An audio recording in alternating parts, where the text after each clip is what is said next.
ప్రభుత్వం మూసీని అలాగే సిటీలో ఉన్న చెరువులన్నింటినీ పరిరక్షించడానికి వాటికి పునరుజ్జీవం కల్పించడానికి ప్లాన్స్ వేస్తుంటే మరోవైపు పలు ప్రైవేట్ నిర్మాణ సంస్థలు మాత్రం మూసీతో పాటు ఇతర చెరువుల్లో మట్టి పోసి పూర్తిగా వాటిని కబ్జా చేస్తున్నారు.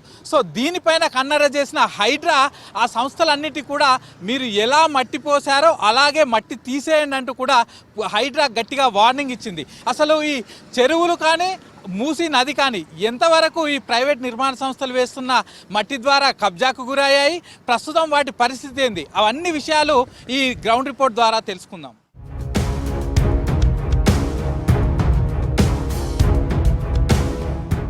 మనం ఉంది నార్సింగి మూసీ నదిలో. సో ఇక్కడి నుంచే భారీగా వర్షాలు వచ్చినప్పుడు గండిపేట నుంచి ఇటు ఈ మూసీ మీదుగా ఇటు సైడు ముందుకు బాపుఘాట్ వైపు ప్రస్తుతం మనం నిలబడ్డటువంటి ఈ మూసీ నది నుంచే నీళ్లు ఎక్కువగా ప్రవహిస్తూ ఉంటాయి. ఇది ఎగ్జాక్ట్లీ నార్సింగ్ ఏరియా. సో ఈ ఏరియాలో రీసెంట్గా చాలా వరకు ఇటు రెసిడెన్షియల్ ప్రాజెక్ట్స్ వచ్చాయి. పెద్ద పెద్ద సంస్థలన్నీ కూడా ఈ చుట్టుపక్కలనే ఈ రెసిడెన్షియల్ ప్రాజెక్ట్స్ని తీసుకొస్తున్నాయి. సో దీంతో ఇక్కడ రాజపుష్ప కూడా ఆల్రెడీ ఇక్కడ నార్సింగ్ దగ్గర వాళ్ళకు 3-4 ప్రాజెక్టులు ఉన్నాయి. మళ్ళీ తిరిగి ఈ మూసీకి ఆనుకొని ఇంకో ప్రాజెక్ట్ తీసుకొస్తున్నారు. వాళ్ళు ఆల్రెడీ ప్లాన్ చేశారు. దాని గురించే ప్రస్తుతం మనం నిలబడ్డటువంటి ఈ పూర్తి ఏరియా కూడా కబ్జా చేశారు. సో కేవలం మామూలుగా వాళ్ళు ఏం ప్లాన్ చేశారు, ఇటు కేవలం ఓన్లీ ఇటు మూసీని నది ఏదైతే ఇక్కడ వాటర్ ప్రవహిస్తుందో దీన్ని వాటర్ పోనివ్వకుండా చేస్తే అటు పక్క నుంచి ఉన్న దగ్గర నుంచి వాటర్ పోతాయి. కాబట్టి ఇదంతా కూడా పూర్తిగా మనం చూసిన ఏరియా అంతా కూడా పూర్తిగా మట్టి పోసి ఇదంతా మట్టి నింపారు. సో మట్టి అంటే తక్కువ కాదు, ఇప్పటి వరకు హైడ్రా అధికారులు గుర్తించిన వరకు 40 ఫీట్ల లోపలి వరకు, అంటే ఇప్పుడు అక్కడి నుంచి ఇప్పుడు అక్కడ జేసీబీ అది వర్క్ జరుగుతుంది కదా, అక్కడి నుంచి మనం నిలబడ్డ ప్లేస్ వరకు మొత్తం 40 ఫీట్ల వరకు మట్టి నింపారు. ఇది హైట్ కూడా 30 ఫీట్ల హైట్ వరకు దీన్ని ఈ ఏరియా అంతా కూడా మట్టి నింపి అసలు మూసీ అనేది వాటర్ పైనుంచి గండిపేట నుంచి ఇటు సైడ్ పోకుండా ఈ వర్క్ అంతా చేసి ఇదంతా కూడా పూర్తిగా నింపేసి ఈ ఏరియా అంతా కూడా కబ్జా చేశారు. సో ఆ తర్వాత నెక్స్ట్ ఇక్కడ ఉన్న స్థానికులు లోకల్ అధికారులకు కంప్లైంట్స్ ఇచ్చారు. అయినా ఇక్కడ వాళ్ళు పట్టించుకోలేదు. ఆ తర్వాత వాళ్ళు హైడ్రా కమిషనర్కు డైరెక్ట్గా వెళ్ళి కంప్లైంట్ ఇచ్చారు. సో దీంతో హైడ్రా కమిషనర్ రంగనాథ్ డైరెక్ట్గా ఇక్కడికి వచ్చి ఇక్కడ ఉన్న లోకల్ రెవెన్యూ ఇరిగేషన్ అధికారులను పిలిపించి అసలు ఇక్కడ మన మూసీ నది ఇప్పుడు ఇక్కడ నుంచి వెళ్ళే నది ఎక్కడి వరకు ఉంది, FTL ఎంత, బఫర్ జోన్ ఎంత నిర్ధారించండి అంటూ వాళ్ళకు అధికారులకు ఆదేశాలు జారీ చేయడంతో వాళ్ళు గుర్తించింది ఏంటంటే ఇప్పుడు ప్రస్తుతం అక్కడ చూస్తున్నటువంటి ఈ అంటే ఆల్మోస్ట్ 40 ఫీట్ల మేర ఇక్కడి నుంచి అటు ముందు వరకు మొత్తం వీళ్ళ ప్రాజెక్ట్ ఎంత మేరకు ఉందో అంతవరకు మొత్తం 40 ఫీట్ల మేర లోపలి వరకు చొచ్చుకొచ్చి దీనంతా కూడా మట్టితోటి నింపేశారంటూ అధికారులు గుర్తించారు. సో దీంతో వెంటనే వీళ్ళపైన రాజపుష్ప పైన కేసు పెట్టించారు.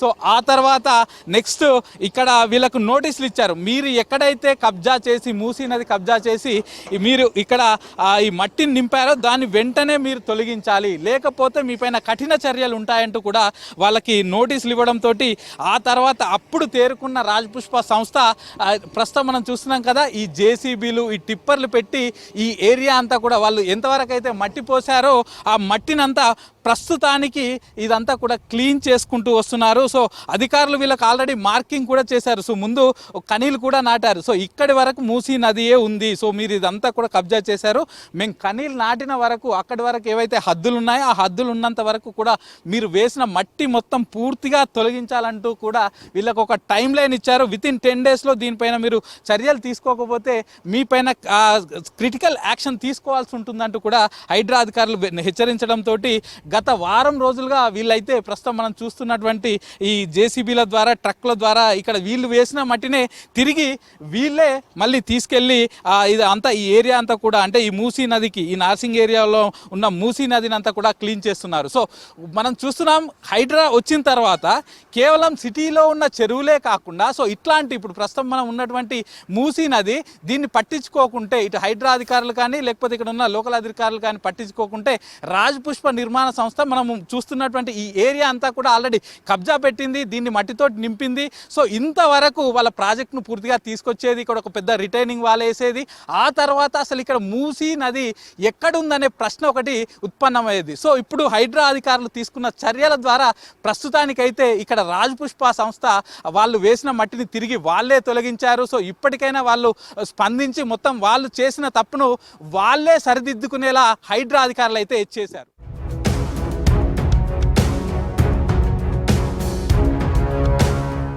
ఎట్ ప్రజెంట్ మనం నార్సింగి సర్కిల్ దగ్గర ఉన్నటువంటి మూసీ నదిలో ఉన్నాం. సో ఈ మూసీ నదికి ఆనుకొనే శ్రీ ఆదిత్య కన్స్ట్రక్షన్స్ వాళ్ళు ఇక్కడ ఆదిత్య వాంటేజ్ అని ఇంకొక ఇక్కడ రెసిడెన్షియల్ ప్రాజెక్ట్ తీసుకొస్తున్నారు. సో ఇదంతా కూడా మూసీకి ఆనుకొనే వీళ్ళ ప్రాజెక్టు కన్స్ట్రక్షన్ అనేది నడుస్తుంది. సో ఇటు మంచిరేవుల రూటు ఇటు వెళ్ళాలంటే మంచిరేవుల, అటు సైడ్ వెళ్ళాలంటే కోకాపేట, నెక్స్ట్ అటు వెళ్ళాలంటే గచ్చిబౌలి. సో ఈ సర్కిల్లో మేజర్ సర్కిల్లో వీళ్ళు ఈ ప్రాజెక్ట్ తీసుకొస్తున్నారు. సో ఈ ప్రాజెక్టు కూడా వీళ్ళు ఇక్కడ వరకు ఈ మూసీకి ఆనుకొని వీళ్ళంతా కూడా ఫెన్సింగ్ వేశారు. సో ఈ ఫెన్సింగ్ అవతల అంతా మాదే ల్యాండ్ అనుకుంటూ అవతల కన్స్ట్రక్షన్ చేస్తున్నారు. కానీ దీనిపైన కంప్లైంట్ రావడంతో హైడ్రా అధికారులు ఇక్కడ ఈ మూసీ నదికి సంబంధించి ఎంతవరకు ఎఫ్టీఎల్ ఉంది, ఎంతవరకు బఫర్ జోన్ ఉందని ఇక్కడ పూర్తిగా చెక్ చేశారు. చెక్ చేసిన తర్వాత వాళ్ళకి తేలింది ఏంటంటే ఈ ప్రస్తుతం మనం చూస్తున్న ఈ ఫెన్సింగ్ అవతల కూడా ఇంకొక 30 మీటర్ల వరకు అదంతా మూసీ నదే అంటూ కూడా హైడ్రా అధికారులు ఇక్కడ ఉన్న లోకల్ ఇరిగేషన్ అండ్ రెవెన్యూ అధికారులు గుర్తించారు. సో దీంతో ఇక్కడ ఉన్న వీళ్ళకు ఆదిత్య హోమ్స్ వాళ్ళకు నోటీసులు ఇచ్చారు. సో మీరు ఇక్కడ ఈ మూసీ నదిని కబ్జా చేసి మీరు ఇక్కడ కన్స్ట్రక్షన్ చేస్తున్నారు, సో వెంటనే మీరు ఇక్కడ పోసిన ఈ మూసీలో పోసిన మట్టి అంతా కూడా తొలగించాలంటూ వాళ్ళకి నోటీసులు ఇచ్చారు. సో దీంతో వాళ్ళు కూడా కన్ఫర్మ్ చేసుకుని సో మేము కబ్జా చేసుకున్నామని తెలుసుకున్న తర్వాత వాళ్ళు ఏం చేశారంటే with in a week time, మాకు 1 వీక్ టైం ఇవ్వండి, ఈ 1 వీక్ టైంలో సో మేము ఎంతవరకు అయితే ఆ మట్టి పోసామో ఆ మట్టి అంతా కూడా ఎత్తేస్తామంటూ కూడా హైడ్రాకు రిప్లై ఇచ్చారు. సో మనం చూస్తున్నాం కదా ఇక్కడ ఒక జేసీబీ తోటి వీళ్ళు వేసిన మూసీలో పోసిన మట్టి అంతా కూడా తీసే పనిలో ఉన్నారు. So with in a week టైంలో మేము తప్పకుండా మట్టి తీసేస్తామంటూ కూడా హైడ్రా అధికారులకు రిప్లై ఇచ్చారు. సో ఇది ఆదిత్య వాంటేజ్ పేరుతో ఇక్కడైతే ఈ కన్స్ట్రక్షన్ కంటిన్యూ అవుతుంది. సో ఇది మేజర్ ఏరియా అయిపోయింది. ఈ మంచిరేవుల కానీ, కోకాపేట కానీ, నార్సింగి కానీ చుట్టుపక్కల అంతా కూడా రెసిడెన్షియల్కి, ఇటు ఐటీకి వెస్ట్ జోన్లో ఎక్కువ ప్రాజెక్టులు రావడం, అలాగే ఐటీ సిటీకి దగ్గరగా ఉండడంతో సో ఇక్కడ చుట్టుపక్కల వస్తున్న ప్రాజెక్ట్స్కి చాలా డిమాండ్ పెరిగిపోతుంది. సో ఇక్కడ వీళ్ళు నిర్మిస్తున్న ఇప్పుడు ఈ వాంటేజ్ ఆదిత్య వాంటేజ్లో కూడా సుమారు 8 crores నుంచి ఒక్కొక్క ఫ్లాట్ ఉందంటే ఈ చుట్టుపక్కల ఎంత డిమాండ్ ఉందో దీన్ని బట్టి మనకు అర్థం చేసుకోవచ్చు. మొత్తం 10 ఎకరాల్లో మేము ఈ ప్రాజెక్ట్ తీసుకొస్తున్నామంటూ కస్టమర్స్కు చెప్తున్నారు. సో దాంతో ఇక్కడ ఇంకొకటి మూసీకి పక్కనే ఉంది, బ్యూటిఫుల్గా ఉంటుందంటూ కూడా వీళ్ళు మార్కెటింగ్ చేసుకుంటున్నారు. కానీ పబ్లిక్ ఇందులో కొనే వాళ్ళకి తెలియదు ఏంటంటే వీళ్ళు మూసీ నదిని కూడా కబ్జా చేసి ఈ ప్రాజెక్టు తీసుకొస్తున్నారని హైడ్రా అధికారులు దీనిపైన నెక్స్ట్ ఫోకస్ చేసి ఆ తర్వాత ఇదంతా చూసి ఇరిగేషన్ అండ్ రెవెన్యూ అధికారులతోటి ఇక్కడ పూర్తిగా సర్వే చేయించిన తర్వాత వాళ్ళ ల్యాండ్ ఎంత ఉంది అనేది దాని వరకు మార్కింగ్ చేసి ఇక్కడ ఉన్న ఆదిత్య గ్రూప్ వాళ్ళకు వాళ్ళు నెక్స్ట్ నోటీసులు కూడా ఇచ్చారు. సో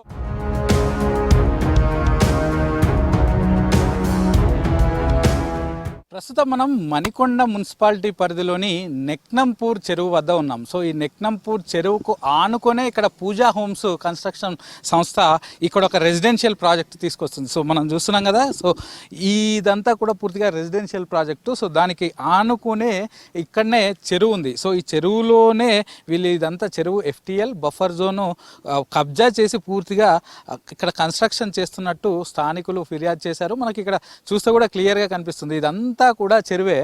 ఈ చెరువుకు ఆనుకొనే ఇక్కడ ఒక వీళ్ళు గోడ కట్టారు. సో ఈ గోడ అంతా కూడా చెరువు ఎఫ్టీఎల్లోనే ఉంది. సో అధికారులు ఇక్కడికి వచ్చి సర్వే చేసినప్పుడు కూడా ఇదంతా ఇక్కడ వీళ్ళు కట్టిన ఏదైతే ప్రహరీ గోడ ఉందో ఇదంతా కూడా పూర్తిగా ఎఫ్టీఎల్లోనే ఉందని ఇక్కడ అధికారులు చెప్తున్నారు. సో ఆ గోడ ఏదైనా చెరువు 24 ఎకరాలకు పైన ఉంటే ఆ చెరువు ఎఫ్టీఎల్ నుంచి అవతల 29 మీటర్ల వరకు బఫర్ జోన్ ఉంటుంది అధికారులు చెప్పేదాని ప్రకారం.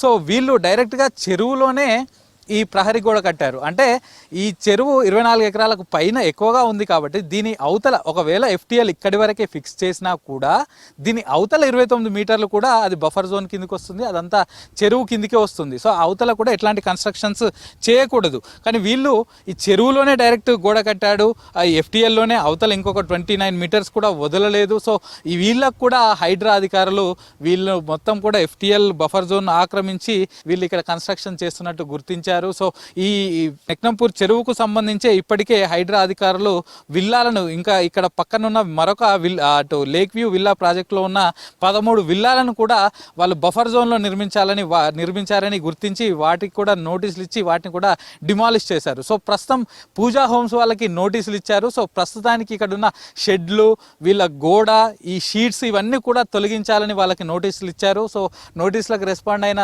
పూజా హోమ్స్ మేము తొలగిస్తామని చెప్పారు. కానీ వాళ్ళు షెడ్స్ అలాగే ఈ షీట్స్ తొలగించవచ్చు, కానీ డైరెక్ట్గా ఈ గోడ చూస్తే FTLలోనే ఉంది, చెరువులోనే ఉంది. సో అవతల 29 మీటర్లు బఫర్ జోన్ కూడా ఉంటుంది. సో దీన్ని ఏం చేస్తారు నెక్స్ట్ అధికారులు వచ్చి దీన్ని గోడను కూల్చేసి ఇందులో ఉన్న వీళ్ళు ఈ బఫర్ జోన్లో కూడా కన్స్ట్రక్షన్ చేశారు. సో ఆ కన్స్ట్రక్షన్ పైన ఎట్లాంటి చర్యలు తీసుకుంటారు అనేది కూడా నెక్స్ట్ చూడాల్సి ఉంది. సో మొత్తానికి ఇటు హైడ్రా వచ్చిన తర్వాత సిటీలోని చెరువులనే కాకుండా ఇటు మూసీ నది అంటే ఇటు హిమాయత్ సాగర్ నుంచి అలాగే గండిపేట నుంచి వచ్చే ఈ మూసీ నీరు ప్రవహించే మూసీ నదిని కూడా ఎవరైనా కబ్జా చేస్తే వారిపైన కూడా పూర్తిగా చర్యలు తీసుకుంటామని చెప్తున్నారు.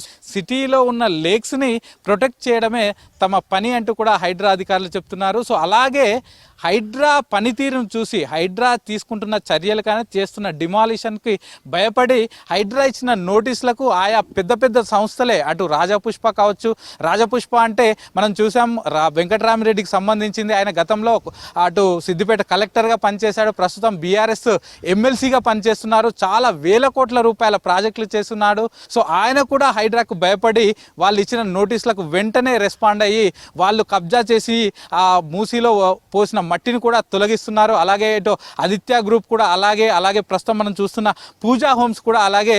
సో మొత్తానికి హైడ్రా వల్ల కొంత మేరకు ఇటు పలు పెద్ద పెద్ద నిర్మాణ సంస్థల్లో కూడా కొంతవరకు వాళ్ళ దాంట్లో చలనం వచ్చి సో మొత్తానికైతే వాళ్ళు చేసిన కబ్జాలు, వాళ్ళు చేస్తున్న అక్రమ నిర్మాణాలను వాళ్ళే ఆపుకున్నట్లయితే ప్రస్తుతం మనకు ఇవన్నీ చూస్తే తెలుస్తోంది. సో ఇది మొత్తానికి హైడ్రా చేస్తున్న పనితీరు, అలాగే మూసీలో వేసినటువంటి మట్టి, వాళ్ళు చేసిన కబ్జాలకు సంబంధించిన పూర్తి గ్రౌండ్ రిపోర్ట్. కెమెరా పర్సన్ అశోక్తో సదానందం, V6 న్యూస్, హైదరాబాద్.